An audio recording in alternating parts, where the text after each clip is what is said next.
G'day there, wonderful listeners. It's Stuart Bell here from Adwords, business coach, founder of Adwords, obviously, and author of Finnovator, creator of the Leverage Advice Firm program. And today, I have a masterclass in marketing.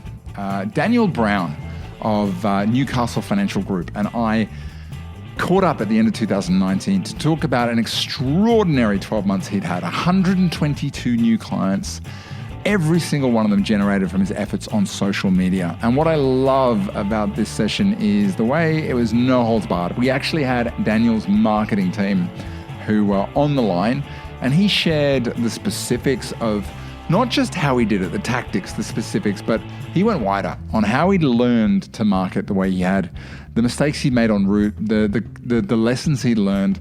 We talked a lot about target market. We talked about his evolution. And I really wanted to understand, how has he mastered a skill, marketing, that many advisors say they find hard? Because let's face it, marketing advice is not like marketing widgets. It's far more complicated for a whole bunch of reasons that we cover in detail throughout the program, the Leverage Advice Firm program. And I think getting a handle on that before you go down the route of spending money on social media, there's Facebook, that online marketing, that building a new website, I think is key. And that's what I love about this session. So if you are a financial expert and you're looking to grow your business, whether it's through partnerships, whether it's through referrals, or whether you're going to really dive into this online stuff, this is one of those kind of masterclasses where if you understand the rules of the game, it's going to make it a lot easier. So from me, from the Finnovator podcast, and thanks to Daniel, let's dive into that. 122 clients in 12 months. Let's see how he did it.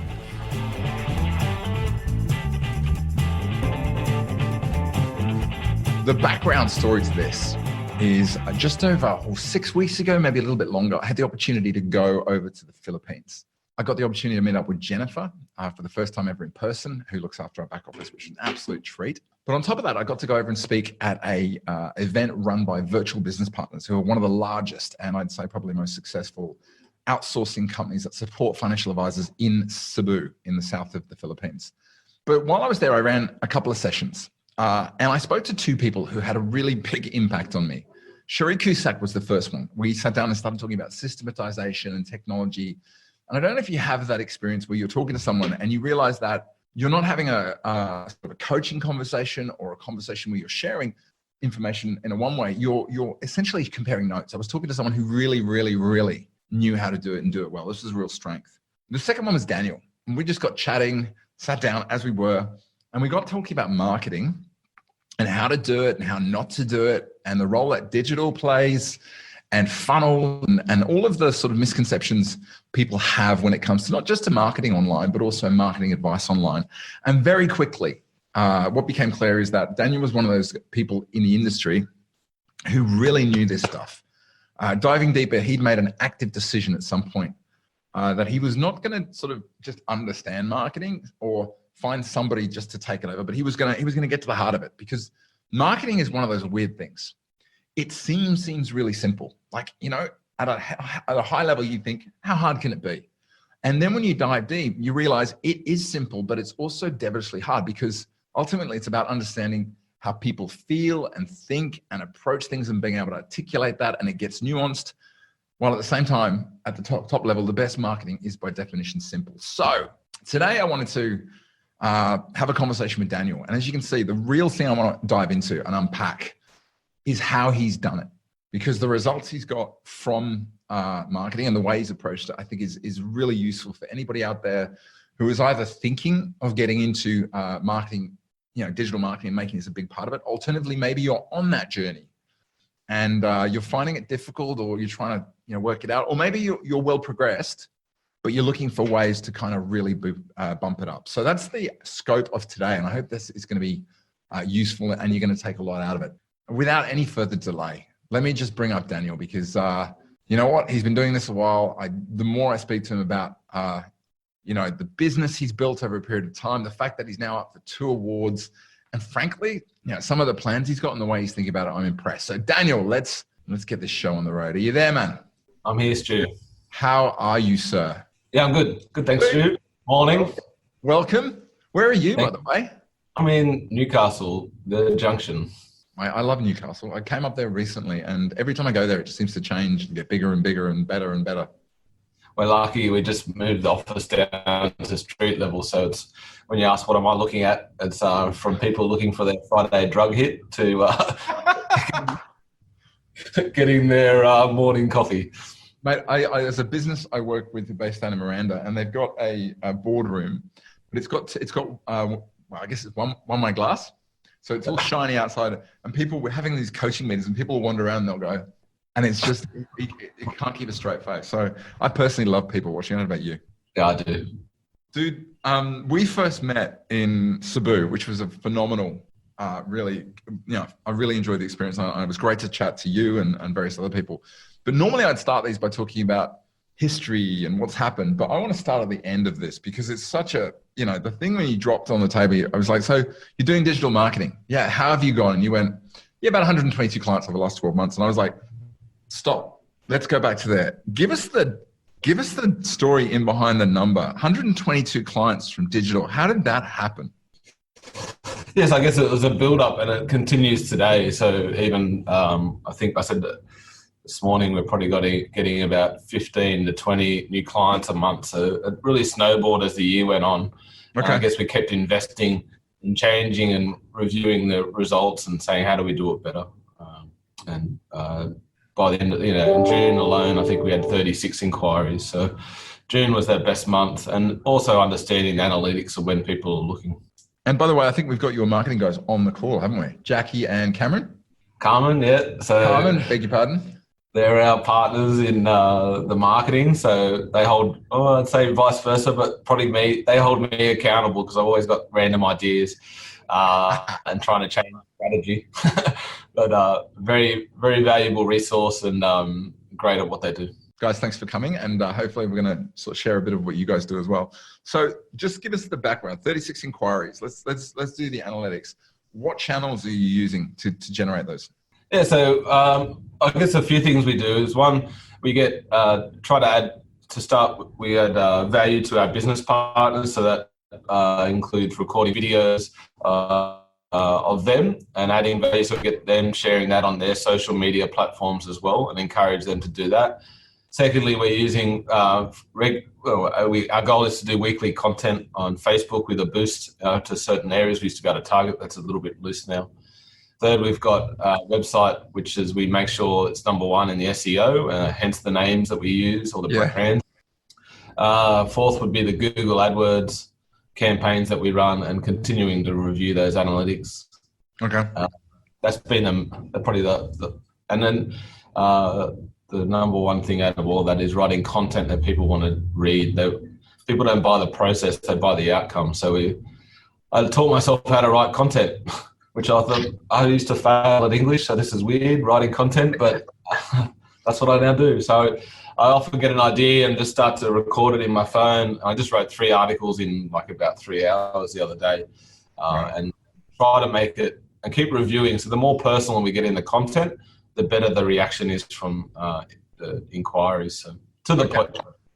Okay, so we got some really good stuff to chat about there. And in particular, we had a conversation about, I love really good content. And I want to dive into this in a little while because I think there's so much people put content out there and they don't really do enough. They do the hard work and sit down and writing and they don't think about, what do people want to read? But that's right. Let's take it back to the beginning. Because you've been doing this, is it 15 years? Since 03, so 16 years. Okay, talk us through the beginning of your journey of Newcastle Financial Group. The Daniel Brown Begins prequel movie. Okay, I'm good like Star Wars.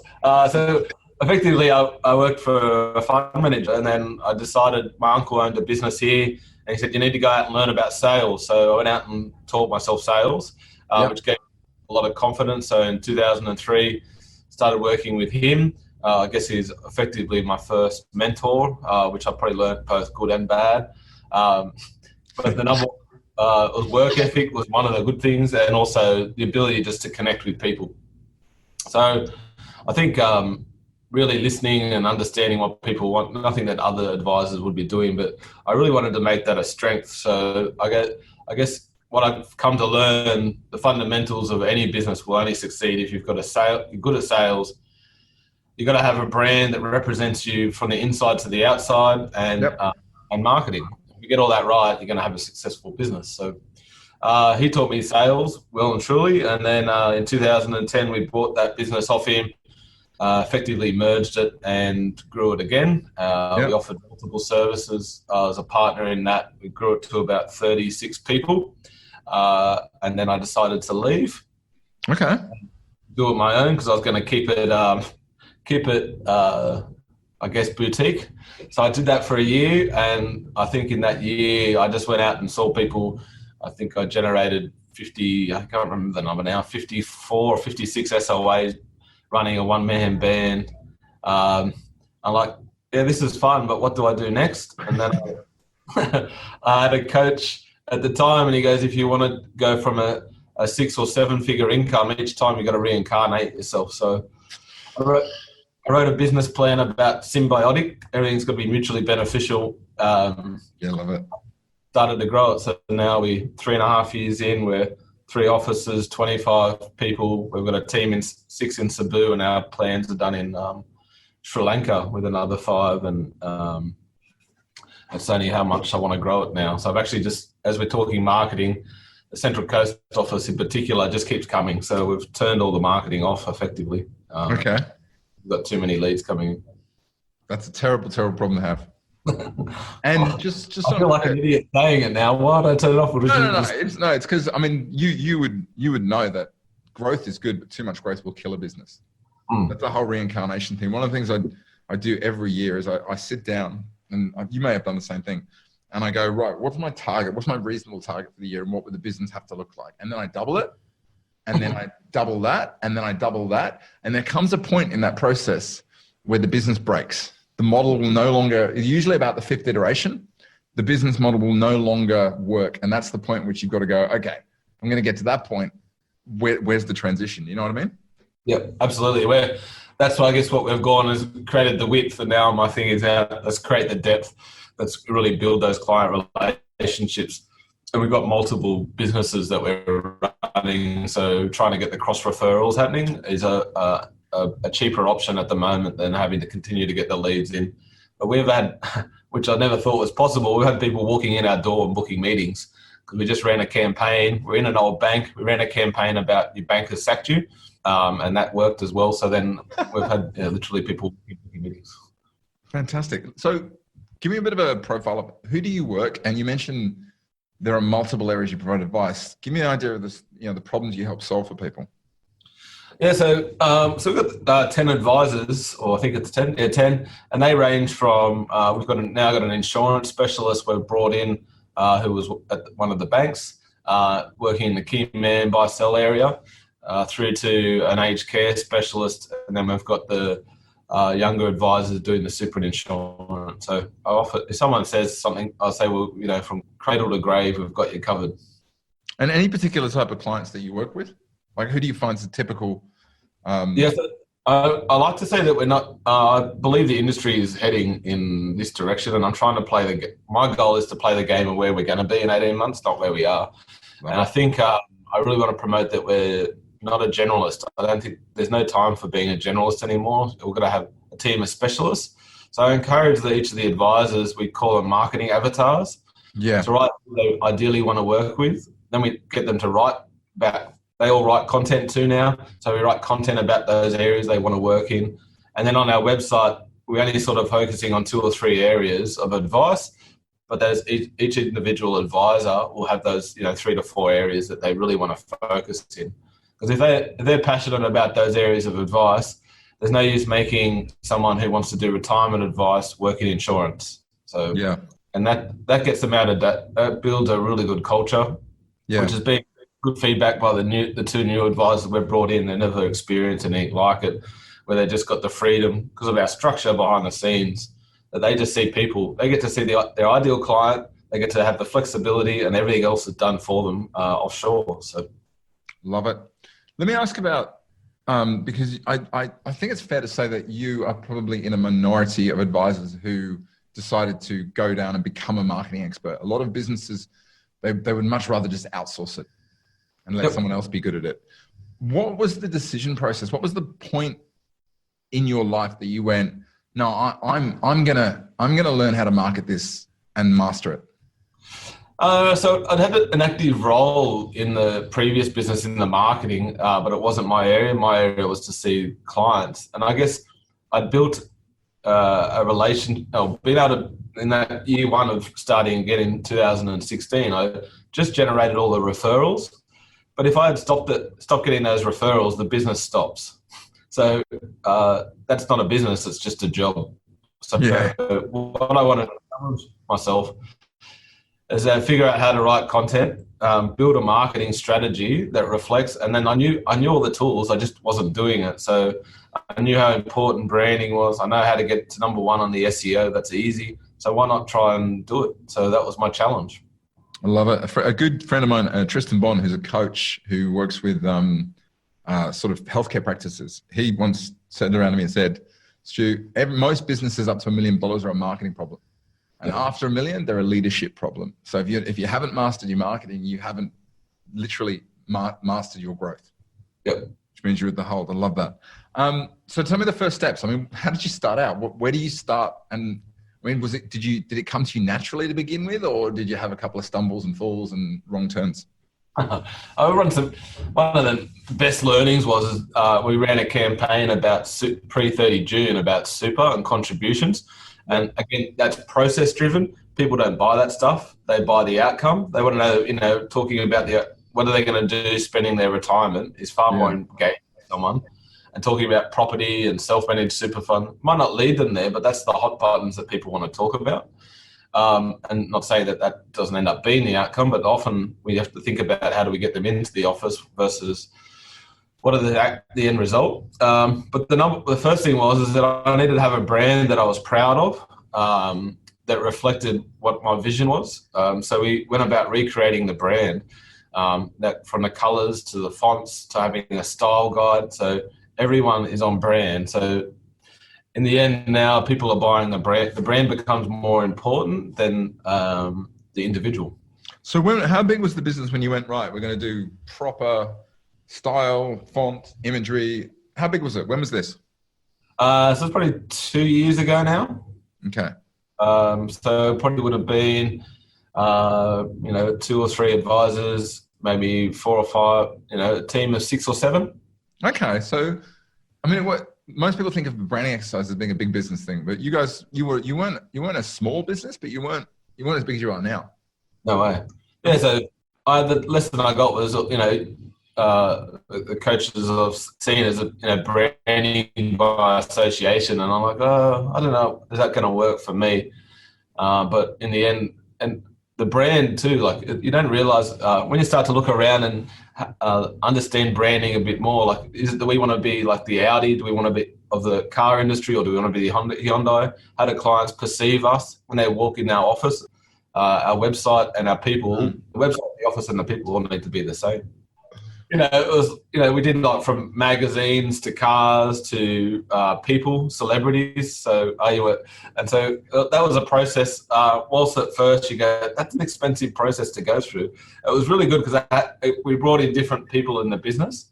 Effectively, that sort of not only is what we represent external, it's how we make decisions. So if we're going to be a premium brand, like, and something goes wrong, you just refund them the money, as an example. You don't argue with the person. Like, it's sort of like the culture is also underpinned by your brand. I agree, mate. It's funny you should mention this because it seems silly, but it's the same deal. When we started, I went out and I put this together, a little bit about who we are. I don't know if that looks like it's frozen, but that whole thing about if our dairy was a person, what would they be? All the way down to words and phrases we use, imagery we like, colors, fonts, and logos, who we admire, that kind of stuff. I think it's a really useful thing because a lot of people talk about getting clear on your strategy and your purpose, but if you're not clear on your personality of your business and the look and feel, it's going to vary all over the place, and it doesn't give you that really strong foundation. So I totally agree. That's awesome. Thank you. Same with color. Like, my wife is actually done color consulting. So understanding color and what that means to people and to their unconscious mind. And like we bought a house the other day, and it's from a local real estate agent, probably one of the better known ones. And then they gave the bottle of wine they gave us to celebrate was a bottle of the, probably perhaps the world's finest oyster bay.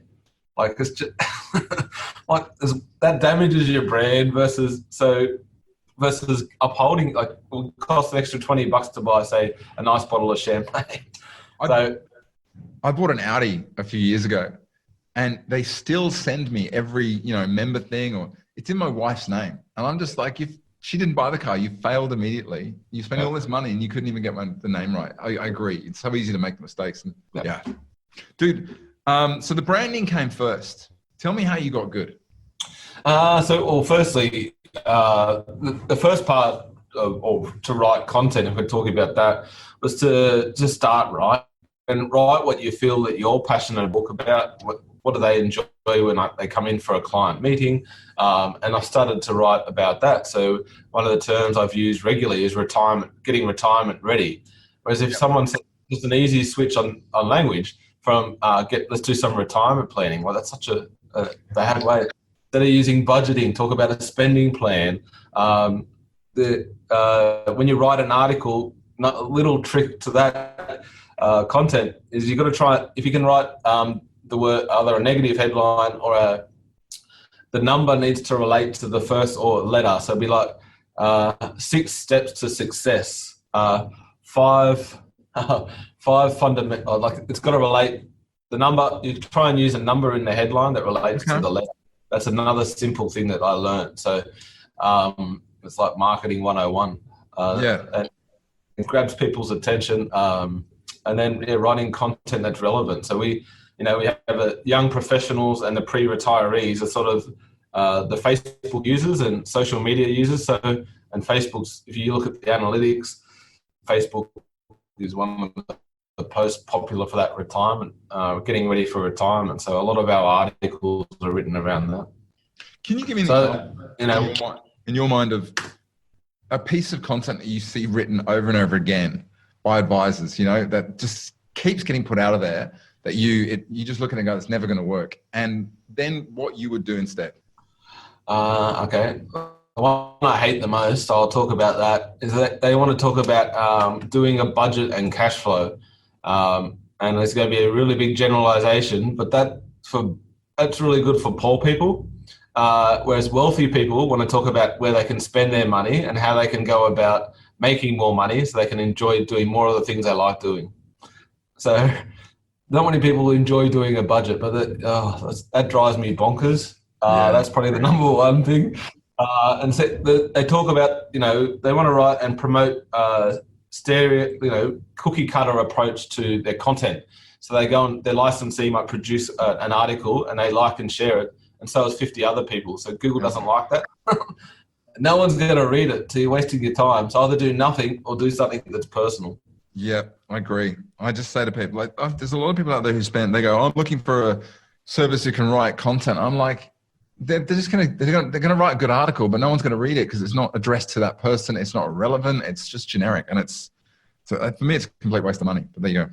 I also I've done a lot of personal development coaching. So knowing what people, there's 90% of our communication is done unconsciously. So I use a bit of that smartness or NLP in some of the content and processes we do.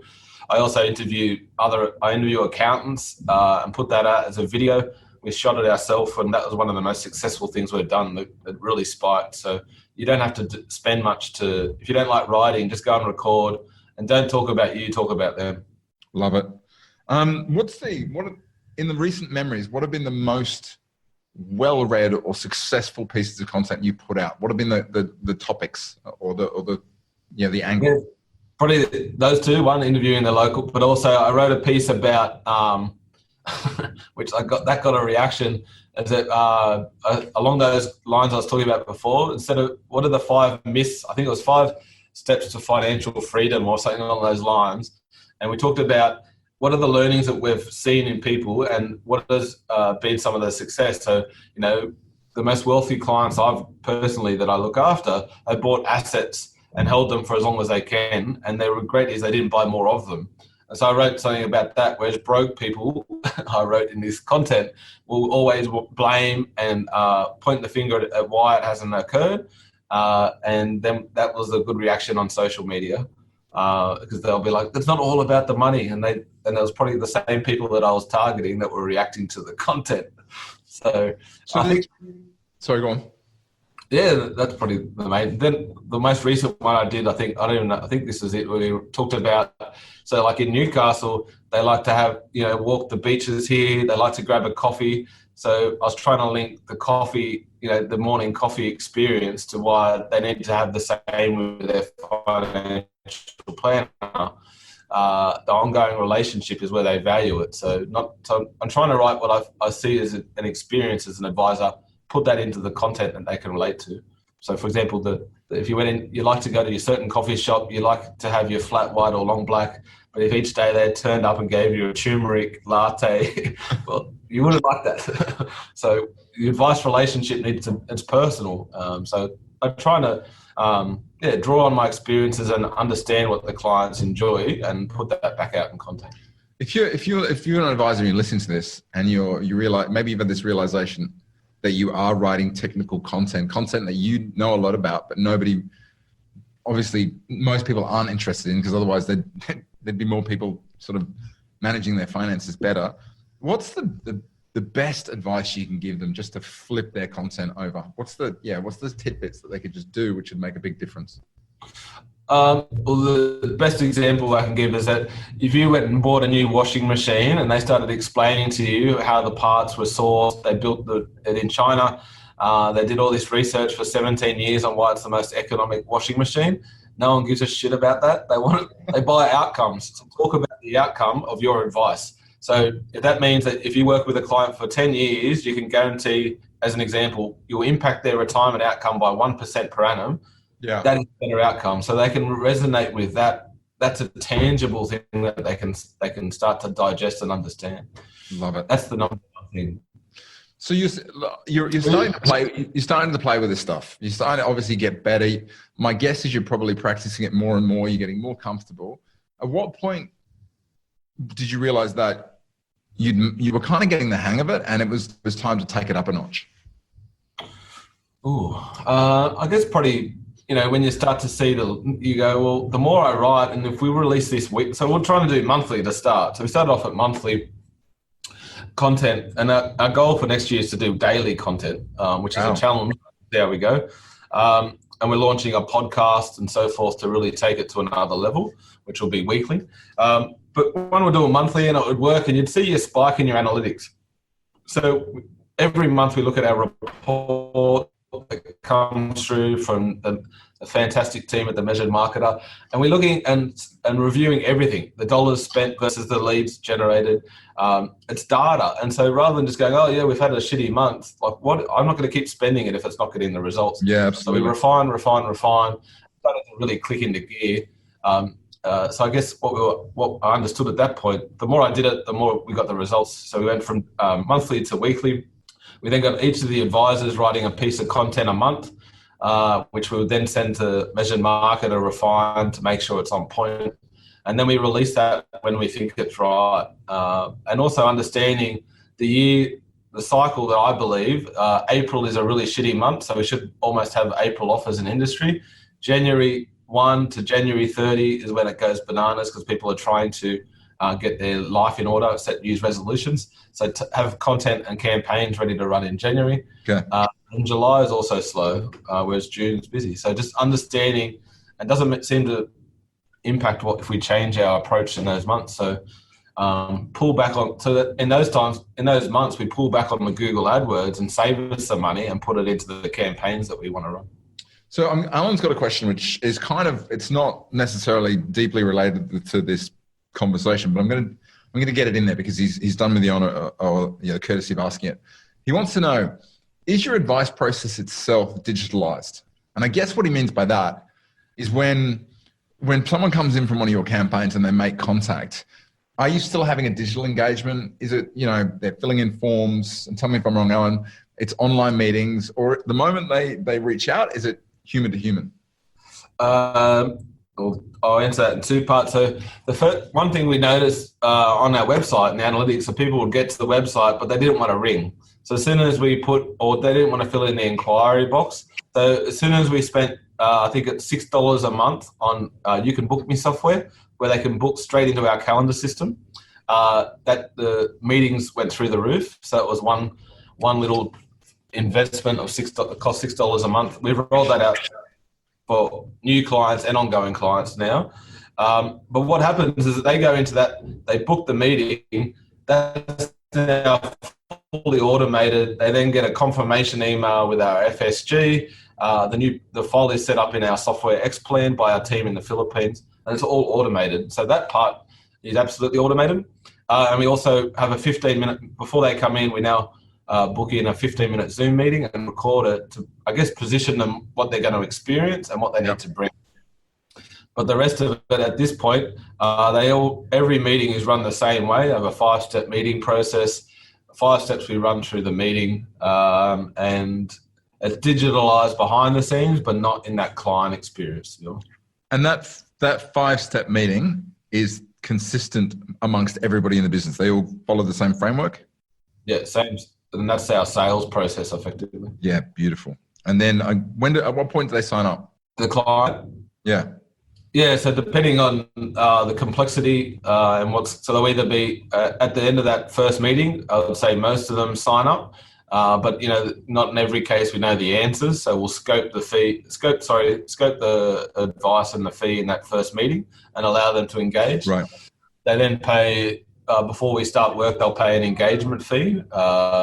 That's decided by the advisor, but there's a minimum. And then in some cases, there's multiple meetings that are required, and we just charge a fee for the work that's in research phase. Beautiful. Okay. Is that helpful, Alan? Hopefully I use this. Zoraida wants to know, first meeting, do you charge any fee for that? No, we made a call. We tossed around that concept, but we wanted to offer something complimentary. I think there's two parts to that. One, that 15-minute phone call will tell us whether we're in or out. So, the reason we did it on Zoom, because people will make an excuse of the reason not to come to you for whatever reason. So regardless of the location, we do that. And the second part, we want to give an experience of what the advice industry is. And I think that's I took a view that I want to give back a bit. And we've been through a really shit time, and we've got a really bad name through the Royal Commission. So how can we add value back to the industry, which is that the client comes in, we spend half hour, an hour, and give back and help them in their life and move on. I think that's a bit of giving back and helping us. And we just ask them to do a testimonial or review instead. I totally agree with you. I think as long as you got the right people, you get in the people in the room who you can help and you understand their problems. And if you can get them in and give them an hour-long thing, even if they don't sign up, but they leave clearer about, what they want, where they're at, and what the issues are. I think if you're comfortable doing that and the clients are right, then up to that point, I think it's a good thing to do. David and Carl also want to know around fees. What do you charge? If you don't mind. Yeah, our minimum advice fee is $6,000 plus GST for all clients, which effectively will cover about 3 to 4 areas of advice. And as we start to scope that out on complexity, we add a rough figure is about $500 per area of advice, such as estate planning or cash flow or an investment account or something. Each one has it. Beautiful. Okay. Is that helpful? Can we dive into, there's a question from Daryl. I will ask this one because it's a good one. Marketing spend. Now we're going to dive into the Facebook and all the funnel. And ultimately, I think when you've got something that works, the next step is you need to spend a bit of money on it. A lot of people spend the money without working out what's going to work. Yep. And some people work out what works and they never spend the money. You're obviously at a place where you know what works.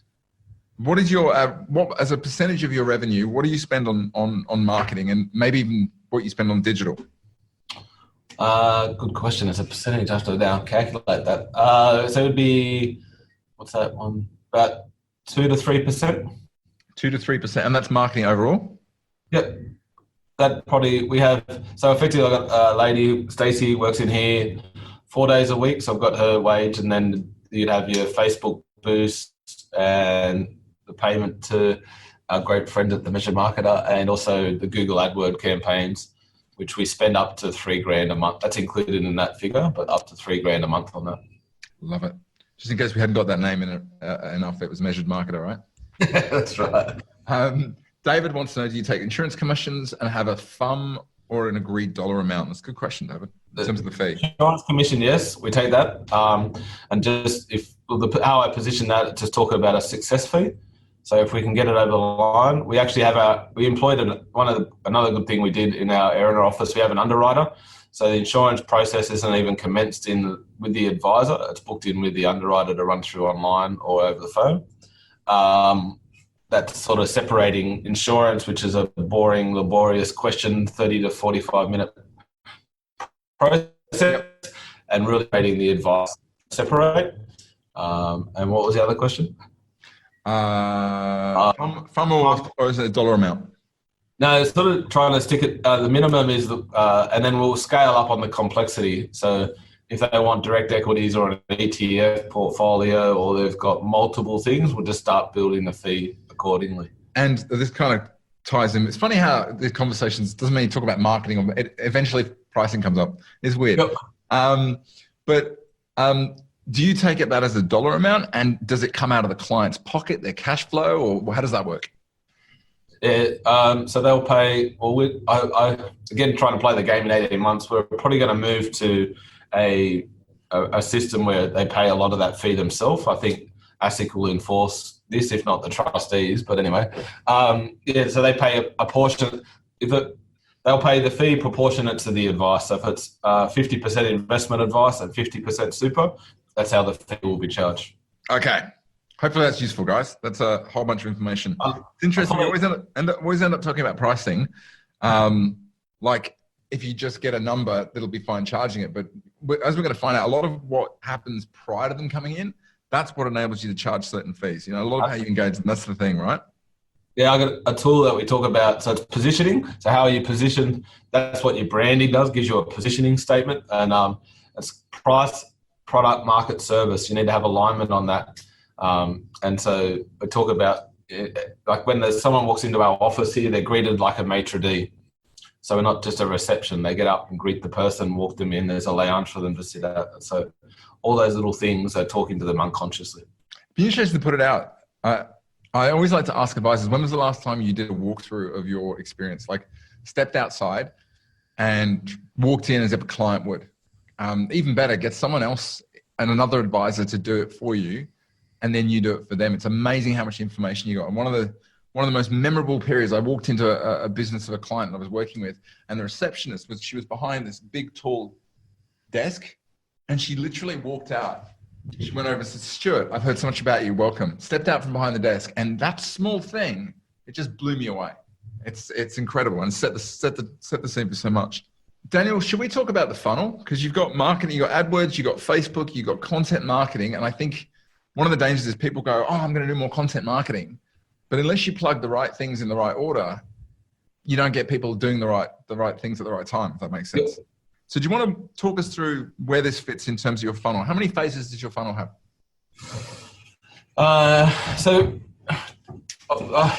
Probably the number, like what we try to, I don't know if this will be exactly the right answer, but what we try to track is that so if we know we can get, we boosted ads and so forth to get our Facebook followers up, we ran a competition.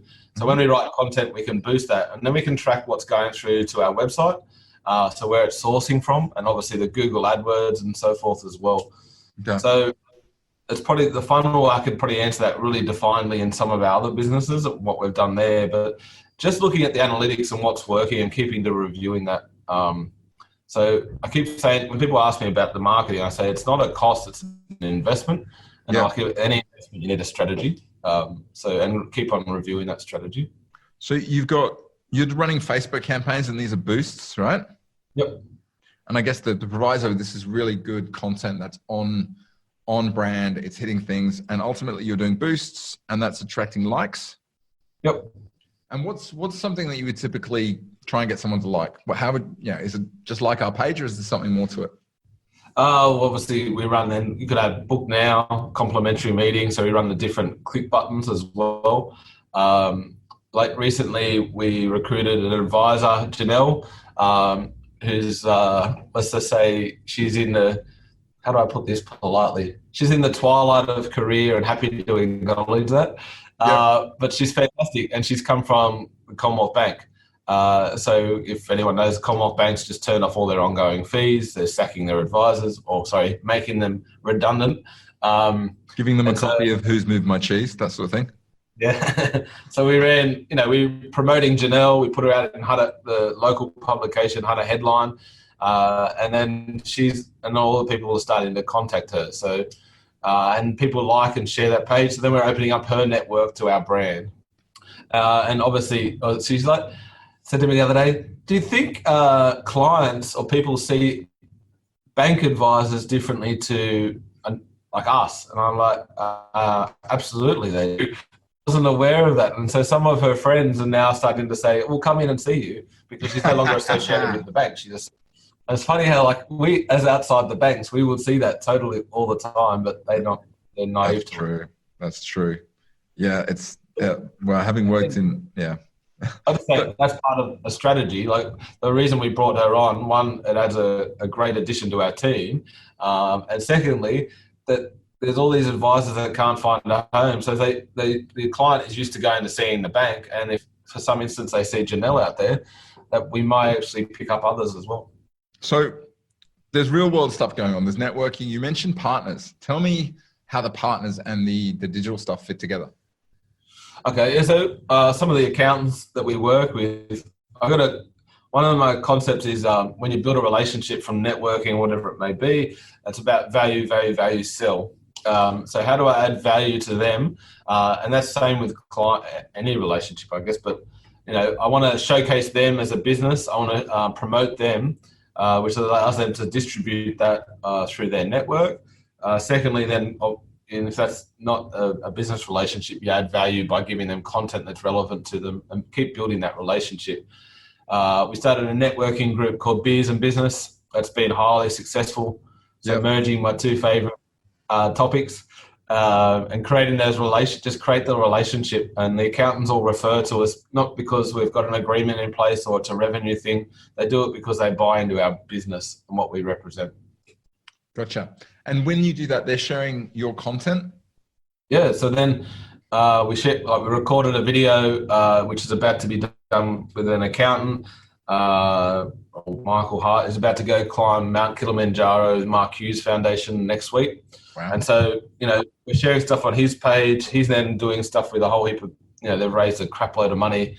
And I showcased him and talked about him being resilient and what does resilience mean and how does he help his clients. It was really good. He was so petrified of doing it, but it's come up really good. And the benefit of that is that he's showcasing how he helps his clients. I'm not even talking about anything to do with what we do or financial planning. I didn't even talk about anything to do with me. But then they go and share that through their network. And I think that's some easy wins. And it might cost us probably $600 fully edited. And again, adding value to them, and then we get the results later on. So it's an investment. I keep saying that word. An investment, and then if I ask them for a favor or we get them up and speak in front of our clients, just keep adding value everywhere we go. And is it to add value to the clients or add value to them to begin with? Add value to them. Yeah. And so can you give me an example of the partnerships that you've got that have been most successful? What's the value that you bring to the table for them personally?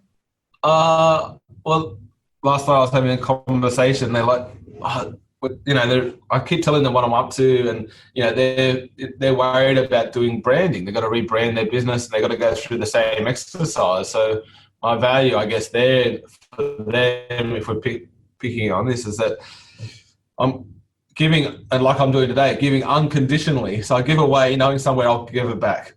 So I'm helping them, and if that makes them more efficient, makes them feel comfortable to make a decision to improve their business, well, I think that's value.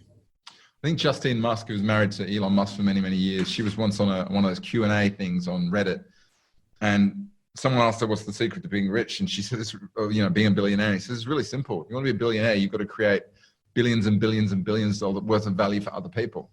If you do that, it'll find you. I think it's a really good philosophy to approach with partnerships, which is if you can go out and approach people and help them, most businesses, you'll trigger that reciprocity thing.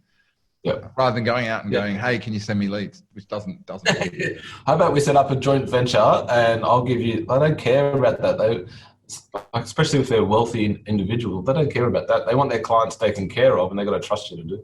I've got to say, be, do, have. So if you focus on how you want to show up, do what you need to do, you'll have what you need to have. And that's how I've run the whole business. That and the fact that I'm not going to refer people to you because to do you a favor. I'll refer because I want to do them a favor, and I think you're somebody who can help them. That's the secret. The one thing, so we've got the real world stuff, which is driving people to the website. Yep. Facebook is obviously driving people either directly to a book now thing. Yep. Or it's going to the website. Yes, to the website. So both will, either way, they've got a landing page with a Google, which will take you to the website, which lands on the book now, and a call to action straight away. Same with Facebook, it will do it, but I've noted probably Facebook has it's probably, I feel like it's lost its strength. Like you asked me a year ago, Facebook's had it, is the one. So now we're sort of switching a bit to LinkedIn, and I guess they want to build my profile, which is exactly what I don't like doing, but now I'm having to go with it. And really the website and making it relevant, continuing to refresh and look at that. And we easily get to number one on the Google search term. So we know what people search for, then we make sure we're number one on those pages. Let's talk about SEO. Sorry to interrupt you. No. AdWords is driving to the website, but a lot of what you mentioned is SEO, and SEO is it's like the dark arts. It's magic. People don't quite know what it is, right? And you can spend a lot of money on SEO if you don't know what you're talking about. So can you tell us what's important to you about SEO, and I think maybe even talk about the importance of the name of your business as it relates. Okay. So for example, when I'll use the Central Coast page as the number one. So with Central Coast, I looked at that. That's where I'm from originally.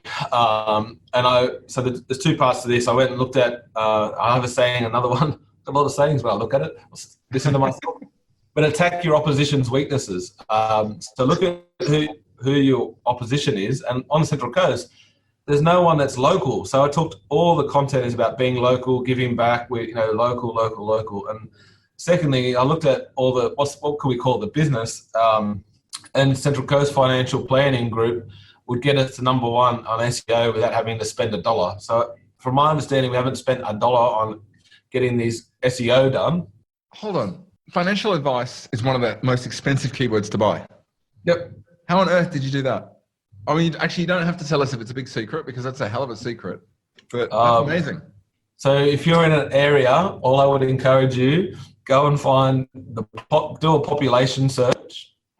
So figure out what's the population in that area. So if we picked, I don't know, a suburb, I got offered a business the other day, Ballarat. So I'd go and look at registering Ballarat Financial Planning or Financial Planning Group or Financial Planning or Financial Planners. That's going to help you get, and then have a landing page for your website that drives the traffic there. You then, instead of spending on the black art of SEO, that's going to do your job for you. Your grunt work's done. Dude, that's worth a fortune. Yeah. Sorry. Then the SEOs, and like one of the concepts we've got is then how do you jump into the SEO content? And if we wanted to offer self-managed super fund advice all around Australia, we'd have to then start building that content. But there's some easy, cheap ways to get the SEO done, and just thinking about, again, the SEO and the content, adding in your page, for example, there's another easy win. That in your page, if it was financial planning Newcastle, instead of just saying we do superannuation advice, we do superannuation advice for Newcastle. That's some easy wins on SEO that we've picked up along the way. That's good. It's amazing when you sort of get really interested in domains as well. What's out there? I managed to buy advicefirm.com. Oh, there you go. Oh, I'll have that. Dude, this has been incredible, and I've got one eye on the time, and I do want to give you sort of a bit of a sort of opportunity. Well, firstly, let's just say you're up for 2 awards, aren't you? Yep. Which of those awards? So one's Regional Business Leader of the Year. Nice. which is weird. I think I pride myself. I look back on this. I haven't yet won an award for being an advisor, but I really hold myself as a business person that does advice now. So to get that acknowledgement as a finalist in, it's just Australia-wide and business, I feel pretty chuffed at that. And then just with XY Advisor, I'm up for the marketing award there. So I recorded a podcast, listened to that. It's got a lot of this content on there, but really talking with Clayton was just saying how can I help you guys grow, adding value to them, because I really believe in that business model and changing the way advice is delivered. And so they're the two at the moment. I'm doing a lot of work with Steve Crawford at the advice movement, and I think I love the fact that there are these movements coming up, and I think it's really encouraging. So yeah, it's good to be part of it. Yeah. Is there anyone who's listening to this? Is it a vote thing? Can they go and vote for you, or is it not that kind of award? You can on the XY one. You can. It was on LinkedIn. You can vote for me. That obviously it helps promote their business as well. So actually, you can get on XY Advisor Awards and vote for me. The other one's done by an independent panel. The final, it's on the 15th of November at Star City. I did get to pick the song if I win, so that was pretty cool. I won't ask you what it is, but it's from one of my favourite bands, Grinspoon, so they might not let me play it. I wanted to walk down the aisle to Another One Bites the Dust by Queen, but Rachel was like, that's not happening. This has been really good. I reckon we could go on for hours and hours. I'm going to ask a few more questions, but just in case people have to go, because we're coming up to the hour mark. Is there anything you want, obviously, please everybody go on LinkedIn, put in a vote for Daniel, because I think, I think what he's done is fantastic, and he's done it in such a quiet sort of just get down to it kind of way. So please put your vote in. But if people want to know more about you, and Justin just voted, nicely done, sir. If you want to know more about you, or is there something, that you'd like to offer or put out there? Yeah, so absolutely happy to help. There is deep consideration to launching this as our own marketing business.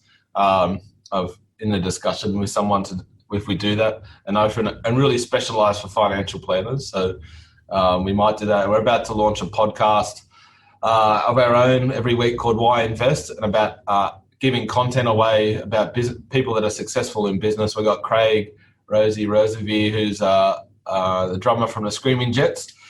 And so I said, I just want you to I'm just going to give him a list of my top 10 musicians we need to interview.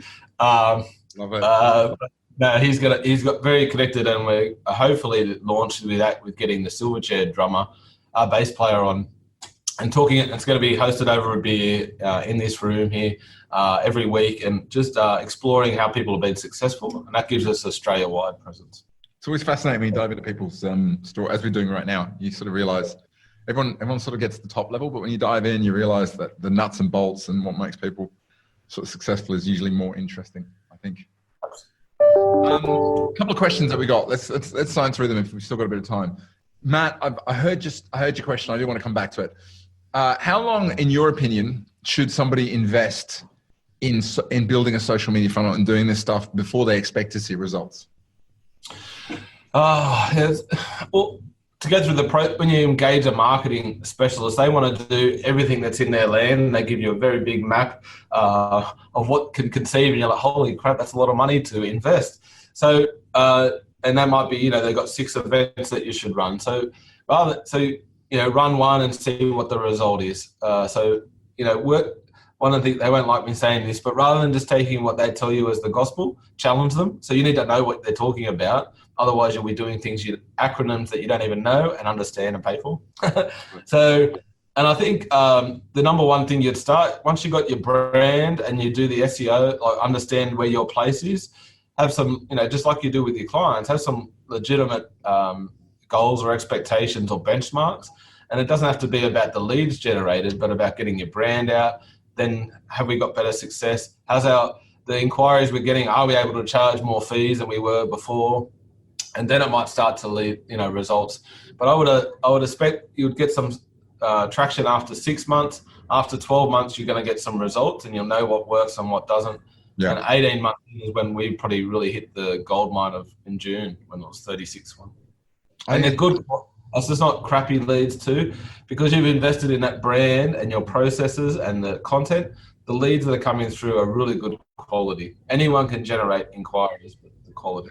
Yeah, that's the whole thing. If you get this part right, you get clients coming and going, I know you, I know what you do. I want to talk about if you can help me. And it's a different conversation. So the best experience out of that, I had a meeting done in 40 minutes and paperwork signed, fee agreed to. They were so in because of the way that was positioned. That's good.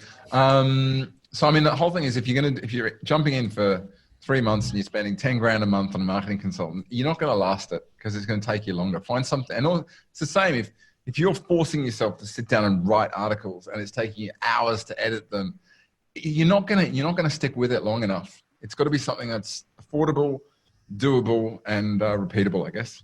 Yeah. Matt, there's another question. I think it was Matt Bruce. He said, no, it was Michael. If you were forced to focus on one channel for your marketing, just one channel, which one would you start with? Oh, I would, at this point, again, if you asked me that before, I'd say Facebook. I'd say the Google AdWords. Cool. And you would focus on that strategy? Yep. So just so I understand, if you're focusing on Ballarat, but you're located in Perth, is that a problem?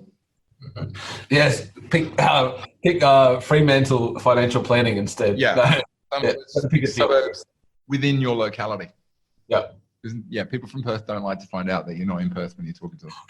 And I think it costs now, but go and get the report and find out, do they search? So here I know it's Financial Planning Newcastle, not Financial Advisor. It's Financial Planning Newcastle. And the other one, a very, very popular giveaway is the number one search thing on our analytics is aged care advice. So we write about aged care, but it's like it ranks off the charts. You might not offer aged care advice, but write about it. This is the key thing. I reckon if everyone takes one thing from this, it's stop thinking that what you want to write about is what you should be writing about, and use the data. Yeah. Write about whatever the keywords are, and you get the traffic. Write about what you want to, and you're putting it out there in the hope that somebody's interested in it. Yep. Cool. Couple more questions, and then we might sort of finish. The clients that you bring in, Glenn wanted to know, are they coming from cold traffic? Cold traffic. Yeah, I think what he means is, do you have a previous relationship with them? And I guess the point I'm gonna answer this. I guess the point we're trying to make so far is you're not trying to convert them instantly. Generally, people who are coming in and having appointments, they've been on your radar for a while. They've known about you for a while. Is that the point we're making? Yeah. So they've got us, on I'm going to pick the Central Coast. They're moving from Sydney, and the advisor stopped giving them advice. So they've got to find a new advisor. They're ringing up prepared to do business. So depending on where they are in the buying cycle. Beautiful. Dude, I've enjoyed this as much as I thought I would. Thank you so much. Any final messages you want to leave us with?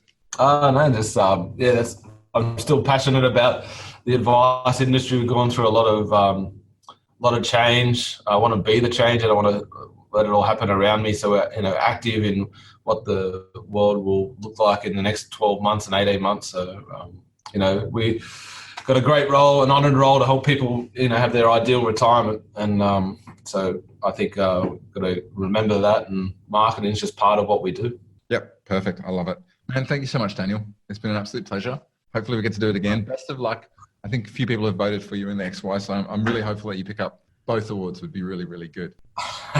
It'd be cool to do. Yes, absolutely. Fun. Hey there, guys and girls. Well, there you have it. 122 clients in 12 months, an outstanding result. And hopefully this deep dive on how it works has given you some real ammunition for you to go back and fine tune your digital marketing strategy, or just your marketing strategy, or just get clear on the areas that you can improve at. As always, thank you very much for listening. Thanks to Daniel for sharing, and to all of our guests along the way. If you haven't checked out the other guests that we've got, there's a good library now of masterclasses just like this. Just search for the Finnovator on your podcast platform of choice. I do have a little bit of a favor to ask. If you're finding this useful, if you think it's a valuable podcast, and you know other financial experts, accountants, mortgage brokers, financial advisors or other people who know financial stuff and can help other people to achieve better results. I'd love it if you'd share it, make some comments. But look, to be honest, I love sharing this stuff, and it makes it even more rewarding for me if I know there's other people out there listening, loving, applying, all the rest of it.